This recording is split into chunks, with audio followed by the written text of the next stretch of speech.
Mainit na balita para sa Golden State Warriors mga kaibigan, seryoso sa malaking bawi ang Dubs next season. Pero bago yan pag-usapan muna natin ang naging laban ng Lakers kontra defending champion na OKC. Kung saan nakuha na naman ng Thunder ang panalo sa Game 2, dinomina ng home team ang mga Dayo sa second half ng kanilang bakbakan. 2-0 na po ngayon ang series pabor sa Oklahoma, mukhang nangangamoy sweep ito. So far ngayong season ay hindi pa natatalo ang OKC sa playoff. 6-0 po sila, patunay na talagang napakalakas pa rin ng Thunder ngayon. Sila pa rin lang naman ang pinaka-paborito na mananalo ng kampyonato. Sa first half ng laban ng Lakers vs Thunder sa Game 2 ay nakipagsabayan ang Lake Show sa dating champion at nakalamang pa sila ng 1 point sa pagtatapos ng first half. Ngunit hindi nila na-maintain ang magandang momentum na naibuo sa unang kalahati ng laro, kaya natalo sila sa huli.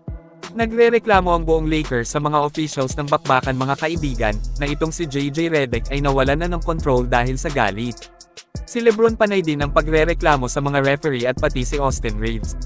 Pinaniniwalaan ng marami na dinaya ang Lakers sa Game 2. Pero move on tayo dyan mga kaibigan, kasi anuman ang nangyari ay nangyari na. Wala nang bawian, talagang may mga nakakalusot sa laro, yung flop naman nagiging natural na lang rin ginagamit na ngayon na diskarte ng mga manlalaro. Ang titingnan natin kung kaya ba ng Lakers na manalo sa series na ito sa lakas at tibay ng lineup nila ang pag-uusapan. Kaya ba ng LA patauban ng dating champion na walang Luka? Ako, para sa akin, sa nakikita ko lang so far ay malabo na manalo ang Lake Show sa OKC at sa tingin ko delikado pa silang mawalis sa series. Napakalalim ng lineup ng Thunder, ang daming maaasahan sa kanila, puro talented mga reserba nila, lahat po pwedeng pumutok. Kita natin kanina kung papaano nila dinomina ang Lakers habang matagal na nakaupo si SGA sa bench. Sobrang lalim ng Thunder mga kaibigan, may chance pa siguro kung may Luka sa purple and gold.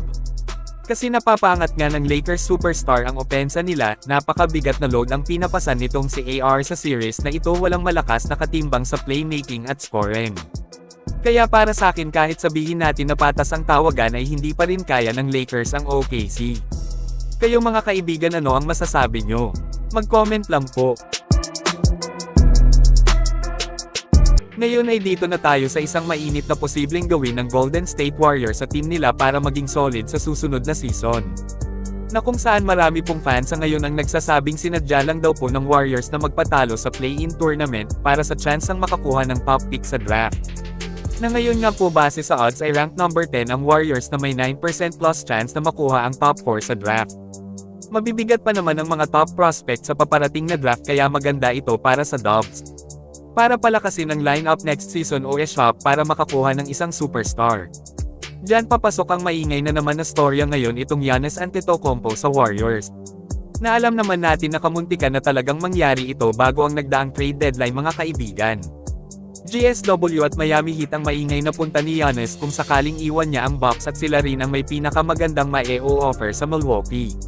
Ngayon mga kaibigan ay magandang senyales sa Dubs para kay Giannis, kung saan mas may chance po sila sa top 4 kesa sa Heat. Ayon kasi sa mga NBA insider ay gusto ng Bucks kapalit kay Giannis yung top future picks. Willing pang bitawan ng GSW si Dre, kaya sa tingin ko Warriors ang makakakuha kay Greek Freak kung sakaling mag-move on ng Bucks kay Giannis. Grabe kapag ito talagang si Giannis ang maging kakampi ni Steph at Jimmy Butler, ay totoong napakalakas na talaga ng Warriors, walang biro. Iwan ko na lang kung papaano sila pigilan next season kapag nakasan ng tuluyan ang malaking storyang ito.